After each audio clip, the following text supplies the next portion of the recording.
Second livre de Samuel, chapitre 13.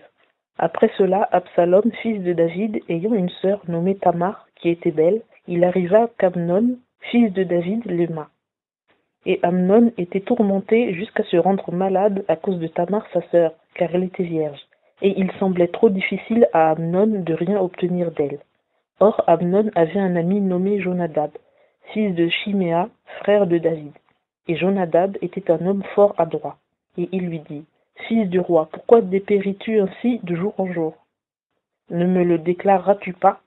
Amnon lui dit, « J'aime Tamar, la sœur de mon frère Absalom. » Et Jonadab lui dit, « Couche-toi sur ton lit et fais le malade, et quand ton père viendra te voir, tu lui diras, « Je te prie que ma sœur Tamar vienne, et qu'elle me donne à manger, qu'elle apprête devant moi quelques mets, afin que je le voie, et que je le mange de sa main. » Amnon se coucha donc et fit le malade.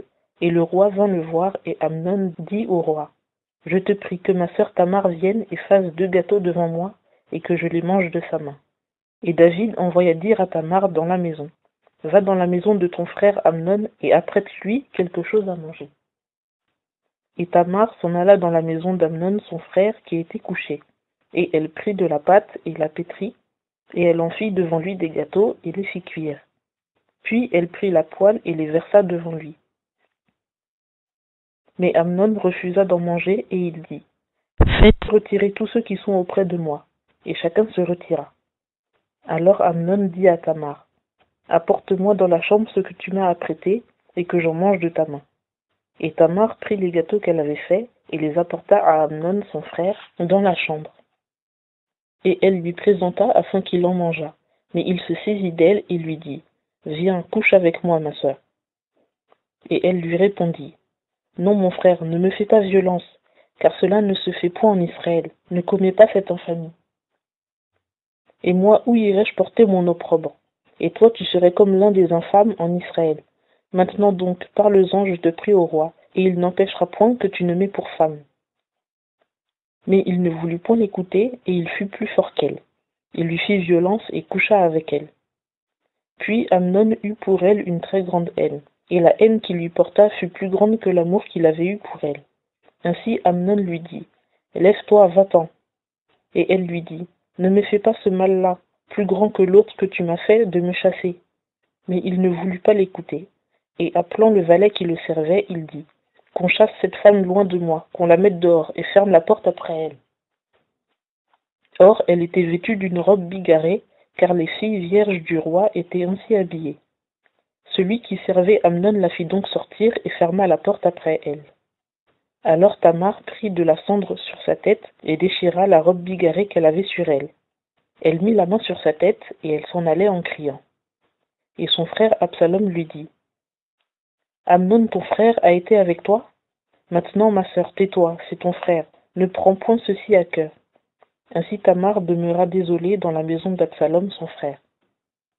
Le roi David apprit toutes ces choses et il en fut fort irrité. Or Absalom ne parlait ni en bien ni en mal à Amnon, car Absalom haïssait Amnon parce qu'il avait outragé Tamar sa sœur.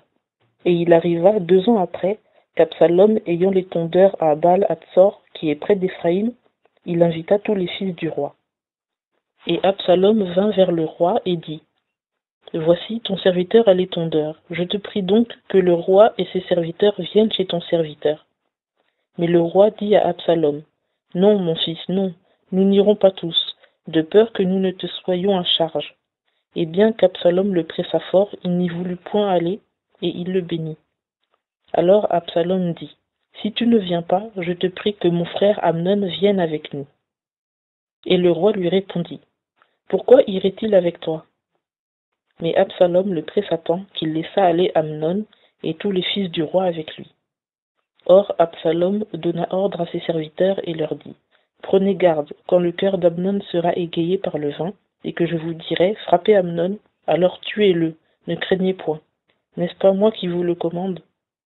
Fortifiez-vous et soyez vaillants. » Et les serviteurs d'Absalom firent à Amnon comme Absalom l'avait commandé. Alors tous les fils du roi se levèrent et montèrent chacun sur sa mule et s'enfuirent.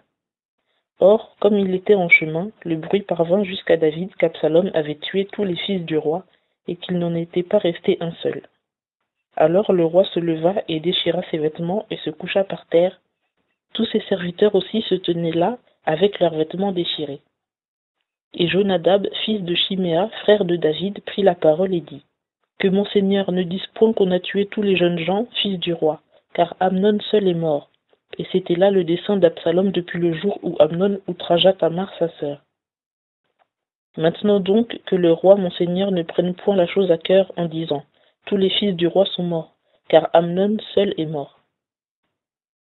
Or Absalom s'était enfui, et le jeune homme qui était en sentinelle leva les yeux et regarda, et voici que par la route opposée une grande troupe s'avançait sur le flanc de la montagne.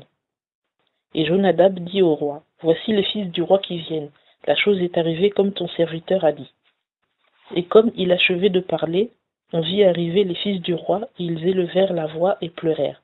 Le roi aussi et tous ses serviteurs pleurèrent abondamment.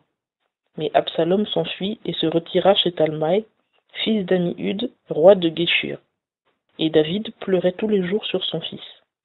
Or Absalom, s'étant enfui, alla à Guéshur et y resta 3 ans.